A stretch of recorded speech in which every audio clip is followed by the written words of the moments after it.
दोस्तों सब्सक्राइब करें और इस बेल आइकन को दबाएं और पाएं वीडियो सबसे पहले। मैं भारत को भारतीयता की मान्यता के आधार पर फिर से खड़ा करना चाहता हूं, उस काम में लगा हूं। चाय के बारे में एक जानकारी दे दूं मैं। चाय जो है ना, आपके देश का उत्पादन नहीं है। पहली बात जानकारी के लिए बता दूं, अंग्रेज आए थे जब इस देश में तो चाय का पौधा साथ में लाए थे और उन्होंने भारत में कुछ ऐसे स्थान हैं जो अंग्रेजों के अनुकूल, जहां ठंड ज्यादा पड़ती है, उन स्थानों पर पहाड़ियों पर चाय के पौधे लगवा दिए तो उसमें से चाय होने लगी। अंग्रेज अपने साथ चाय लेके आए थे। भारत में चाय कभी हुई नहीं। 1750 के पहले इस देश में एक भी चाय का कहीं नामो निशान नहीं था। ब्रिटिशर्स आए ईस्ट इंडिया कंपनी लेकर, तो उन्होंने चाय के बागान लगाए। उन्होंने अपने लिए लगाए। क्यों लगाए? चाय एक मेडिसिन है, इस बात को ध्यान से सुनिए। चाय एक मेडिसिन है, लेकिन सिर्फ उन लोगों के लिए जिनका ब्लड प्रेशर लो रहता है। सिर्फ उन लोगों के लिए जिनका ब्लड प्रेशर लो रहता है चाय मेडिसिन है, और जिनका ब्लड प्रेशर नॉर्मल और हाई रहता है चाय उनके लिए जहर है। सर, आज के न्यूज़पेपर में है चाय मोटापा कम करती है। बता रहा हूं ना, आगे बढ़ते हैं। चाय उन सब के लिए जिनको ब्लड प्रेशर कम रहता है अमृत है, मेडिसिन है, लो बीपी वालों के लिए। लेकिन चाय उन सब के लिए जहर है जिनको बीपी हाई रहता है या नॉर्मल रहता है। अब अंग्रेजों की एक समस्या है, आज भी है, वो हजारों साल से। सभी अंग्रेजों का बीपी लो है। सिर्फ अंग्रेजों का ही नहीं, अमरीकियों का भी, कैनेडियन लोगों का, फ्रेंच लोगों का, जर्मन लोगों का, स्वीडिश लोगों का, डेनिश लोगों का, सबका बीपी लो है। कारण क्या है? बहुत ठंडे इलाके में रहते हैं, बहुत ठंडे इलाके में रहते। उनकी ठंड का तो हम सोच नहीं सकते। सर एक चीज, तनाव, टेंशन, डिप्रेशन तो बहुत ज्यादा है। मैं बताता हूं, अभी एक बात पूरी हो जाए तो। अंग्रेज और अंग्रेजों के आसपास के सारे देश दुनिया के इस हिस्से में रहते हैं जहां ठंड बहुत है। साल में 6 महीने सूरज नहीं, इतनी ठंड है। और आप अगर उनके यहाँ टेम्परेचर रेंज देखेंगे तो -40 उनकी लोएस्ट रेंज है।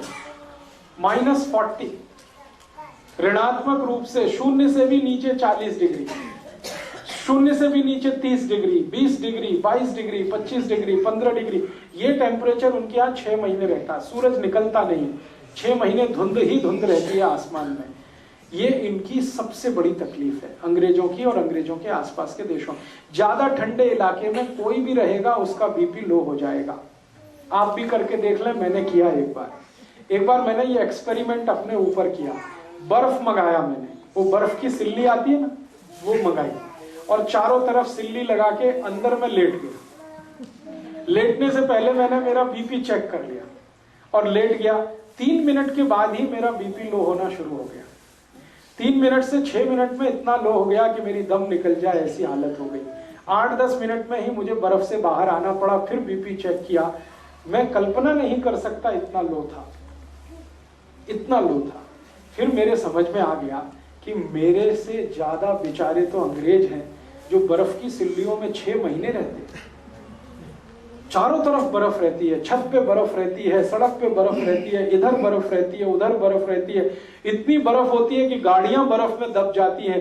फिर उनको स्पेशल अभियान चलाना पड़ता है बर्फ को तोड़ने का। सारी सरकारों का बड़ा बजट तो बर्फ तोड़ने में खर्च होता है, कनाडा, अमेरिका वगैरह।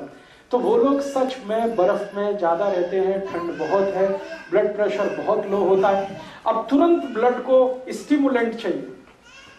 अगर बीपी लो हो गया, इतनी ठंड पड़ गई, स्टिमुलेंट चाहिए तुरंत बीपी बढ़ाने के लिए, तो चाय उसमें सबसे अच्छी है। दूसरे नंबर पे कॉफी। तो चाय और कॉफी उन सबके लिए बहुत अच्छी है जो ठंड वाले इलाके में रहते हैं। और भारत के ऐसे कई इलाके हैं जहां बहुत ठंड पड़ती है। अगर मैं जम्मू कश्मीर में जाकर ये व्याख्यान दूंगा तो लोगों से कहूंगा चाय पियो, कॉफी भी पियो, क्योंकि उनके लिए वो मेडिसिन है। आपको अगर मैं लेक्चर करूंगा तो आपको बोलूंगा आप मत पियो, क्योंकि आप इतने बर्फ वाले इलाके में नहीं रहते। आपके यहाँ थोड़ी ठंडी है, वो भी साल में 10-15 दिन की है। वो 10-15 दिन तब होते हैं जब कोहरा बहुत पड़ता है, हाथ पैर आपके गलने लगते हैं, टेम्परेचर 0 या 0 के नीचे आ जाता, तब आपके यहाँ शायद 2-4 दिन 5 दिन ऐसे आते हैं कि आप चाय P low, coffee P low, क्योंकि उस समय बीपी बहुत लो है। लेकिन पूरे साल चाय पीना और every time is T time, ये सबसे खतरनाक है। सुबह उठते ही चाय पीना, कई लोग तो कहते हैं चाय नहीं पिएंगे तब तो पॉटी भी नहीं कर सकते, ये तो बहुत खतरनाक है, ये तो बहुत खराब। इसलिए उठते ही चाय पीने का अगर आपकी आदत है तो इसको बदलिए, नहीं तो क्या होगा मैं आपको बताता हूं। अगर लो बीपी आपको नहीं है और ब्लड प्रेशर नॉर्मल है, चाय पीना आप जारी रखते हैं, धीरे धीरे हाई होना शुरू होगा और वो हाई होते होते फिर आपको गोलियों तक लेके जाएगा। फिर डॉक्टर कहेगा बीपी लो करने के लिए गोलियां खाओ, और जिंदगी भर चाय भी पियो, जिंदगी भर गोलियां भी खाओ। वो डॉक्टर ये नहीं कहेगा कि चाय छोड़ दो, वो कहेगा गोलियां खाओ, क्योंकि गोलियां बिकेंगी तो उसको भी कमीशन मिलने वाला है। तो आप या तो डिसाइड कर लो कि जिंदगी भर ब्लड प्रेशर की गोलियां खा के जिंदा रहना है तो चाय पीते रहिए, और अगर जो नहीं खानी है तो चाय पहले छोड़िए। दूसरी एक जानकारी और दूं कि आपका पेट बहुत अम्लीय होता है, आप जानते हैं, क्योंकि हम गर्म देश में रहने वाले लोगों का जो पेट है वो नॉर्मल एसिडिटी से थोड़ा ऊपर रहता है। ठंड वाले लोगों का नॉर्मल एसिडिटी से भी बहुत नीचे रहता है, माने उनका जो ब्लड है उसकी एसिडिटी अगर हम नापें यूरोप और अमेरिका के लोगों की और हमारे ब्लड की एसिडिटी नापें, दोनों में अंतर है। अगर हम पीएच स्केल को जानते हैं तो हमारा ब्लड जो है ना वो 7.5 के आसपास, 7.4, 7.3, कभी कभी 7.2, कभी 6.8 तक चला जाता है एसिडिटी में। लेकिन यूरोप और अमेरिका में तो +8 और 8 के आगे रहता है।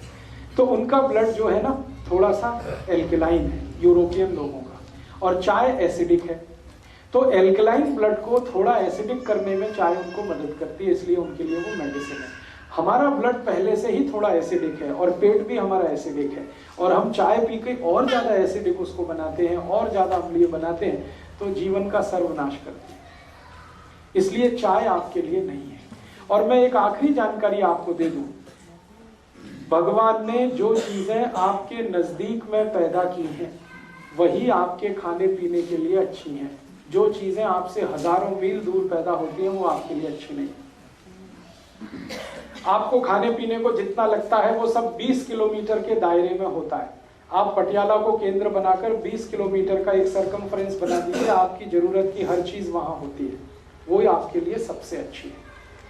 और हजारों मील दूर नीलगिरी की पहाड़ियों में जो चाय होती है या कर्नाटक के कुर्ग एरिया में जो कॉफी होती है वो आपके लिए मुफीद नहीं है, अनुकूल नहीं, क्योंकि हर वस्तु आबो हवा के हिसाब से होती है। जहां जिसकी जरूरत है वहीं वो चीज होती है। कुर्ग एरिया में कॉफी की बहुत जरूरत है क्योंकि लो बीपी है, तो वहां कॉफी होती है। पटियाला और आसपास में कॉफी का कितना भी प्लांटेशन करेंगे होगी नहीं, क्योंकि कॉफी की हमें जरूरत नहीं है। ये तो गड़बड़ी क्या हो गई कि ट्रांसपोर्टेशन के साधन इतने हो गए तो दुनिया में जहां भी जो कुछ होता है हम उसे हासिल कर लेते हैं, लेकिन वो शरीर के अनुकूल नहीं। अब एक और छोटी सी बात कि हमारे आसपास के जानवरों और पक्षियों को जरा ऑब्जर्व करें, वो चाय पीते हैं क्या? मैंने बहुत पिला के देखा है, नहीं पीते। कोई पक्षी चाय नहीं पीता, कोई पक्षी कॉफी नहीं पीता, मेरे घर का पालतू कुत्ता भी नहीं पीता। वो भी मुंह इधर उधर कर देता है। चाय रख दो इधर उधर करेगा, दूध रख दो फट से पी जाएगा, फट फट फट, 1 मिनट नहीं लगता। बिल्ली को पिला के देखा, कुत्ते को पिला के देखा, वो भी नहीं पीते। उनको भी इतना सेंस है, हम तो इतने सेंसलेस हो गए। अपने को समझते तो बहुत होशियार हैं कि हम बहुत इंटेलिजेंट। प्रॉब्लम हमारी इंटेलिजेंसी की नहीं है, सेंसलेस हो गए। तो आप थोड़े सेंस में वापस आइए, चाय कॉफी छोड़िए। फिर आप बोलेंगे कैसे छूटेगा? स्वामी जी का एक सूत्र बताता हूँ चाय छोड़ने का। स्वामी जी कहते हैं चाय पीकर जो नुकसान आपने किया है उसकी भरपाई भी हो जाएगी और चाय भी छूट जाएगी। चाय पीकर आपने क्या किया? आपके ब्लड को एसिडिक बना लिया, अम्लीय बना लिया। अब इसको वापस आपको क्षारीय बनाना पड़ेगा। तो सबसे अच्छी चीज है अर्जुन छाल का पाउडर, उसका काढ़ा बना के पीजिए। चाय जिनको छोड़नी है, घर आए वाले को सत्कार कैसे करें, वो बोलेगा क्या छाल का पाउडर दे रहे हो? बहुत अच्छा। तो शुरुआत तो हम करते हैं, चाय पियोगे। आप जो है जो चाय छोड़ना चाहते हैं और जिन्होंने चाय पीकर नुकसान कर लिया अपने शरीर का, वो नुकसान फिर ठीक करना चाहते हैं, उसके लिए सबसे अच्छी आयुर्वेदिक दवा है अर्जुन छाल। आप जानते हैं अर्जुन छाल कहीं भी मिलती है, 35-40 रुपए किलो की है, बहुत सस्ती है। चाय तो 150 रुपए किलो है, ये तो 35-40 रुपए किलो है। स्वामी जी का यहाँ अगर केंद्र होगा, सेवा केंद्र, वहां से ले लीजिए। अर्जुन छाल का पाउडर मिलता है, उसको काढ़ा बनाइए। काढ़ा बनाना आप सब जानते हैं, पानी में डाल के उबाल दीजिए, थोड़ा उसमें चाहे तो शक्कर मिला दीजिए, गुड़ मिला दीजिए, बहुत अच्छा तैयार होता है। टेस्ट उसका चाय का ही जैसा है और रंग भी चाय के जैसा है। उसमें दूध भी डाल सकते हैं, गुड़ या चीनी जो भी डाल के, और उसको पी लीजिए लगातार। 15-20 दिन आपने पी लिया तो मैं आपको 99% गारंटी देता हूं चाय छूट जाएगी।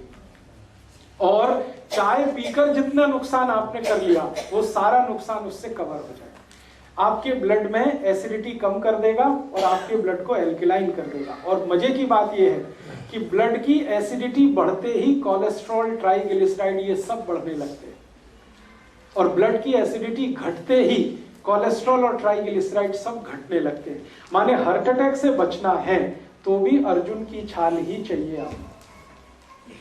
तो चाय का सबसे अच्छा विकल्प है। और एक अच्छा विकल्प है, अर्जुन की छाल बहुत क्षारीय है, एल्कलाइन है। ऐसी कोई भी चीज जो एल्कलाइन है वो आप पीना शुरू कर दीजिए चाय के विकल्प के रूप में। जैसे जीरा है ना, जीरा बहुत एल्कलाइन है, जीरे का काढ़ा बनाइए। जीरे का काढ़ा कैसे बनता है? जीरा पानी में डालिए, उबालिए, थोड़ा गुड़ मिला दीजिए और थोड़ा उसमें पुदीने का पत्ते का चटनी वटनी मिला दीजिए, ये बहुत एल्कलाइन हो जाता है। फिर इसको पी लीजिए चाय की तरह से। ऐसे ही आपके घर में अजवाइन है, अजवाइन बहुत एल्कलाइन है, बहुत क्षारीय है। एल्कलाइन का काढ़ा बना लीजिए, अजवाइन का काढ़ा बना लीजिए गुड़ मिला के, और जीरा भी डाल सकते हैं उसमें। धनिया पत्ता, पुदीना पत्ता दोनों एल्कलाइन है, उनकी चटनी डाल दीजिए, बहुत अच्छा तैयार होगा। तो ऐसे 20 तरह के काढ़े हैं। एक हमारे भारत देश में गायत्री परिवार नाम की बड़ी संस्था है, उनका एक प्रज्ञा पेय आता है, वो भी बहुत एल्कलाइन है, वो चाय का बहुत अच्छा विकल्प है। स्वामी जी ने भी एक विकल्प लाया है, दिव्य पेय, वो सभी एल्कलाइन चीजें हैं उसमें, चुन चुन कर उन्होंने एल्कलाइन चीजें उसमें रखी हैं। वो दिव्य पेय चाय का बहुत अच्छा विकल्प है। तो विकल्प है, अच्छा विकल्प है, तो फिर जहर क्यों खाना? और अगर रिश्तेदार आते हैं, रिलेटिव्स आते हैं, तो उनको आप कहते हैं अतिथि तो देवता है, तो देवताओं को जहर तो नहीं पिला सकते, देवताओं को तो अमृत ही पिला सकते हैं ना, राक्षसों को जहर पिला सकते हैं। तो आप देख लीजिए आपके अतिथि राक्षस हैं कि देवता हैं। अगर आप मानते हैं कि वो राक्षस हैं, खूब चाय पिलाइए, खूब कॉफी पिलाइए, जल्दी मार डालिए उनको। और अगर आप मानते हैं कि नहीं वो देवता है, तो बिल्कुल चाय मत दीजिए, बिल्कुल कॉफी मत दीजिए, दिव्य पेय दीजिए, अर्जुन की छाल का पाउडर दीजिए, जिंदा रखिए उनको। ये आप तय करिए, आपके ऊपर में छोड़ता हूं। दोस्तों, सबसे पहले तो चैनल सब्सक्राइब करें, फिर लाइक, कमेंट और शेयर करें। और हाँ, हमारा एंड्रॉयड ऐप डाउनलोड करना ना भूलें।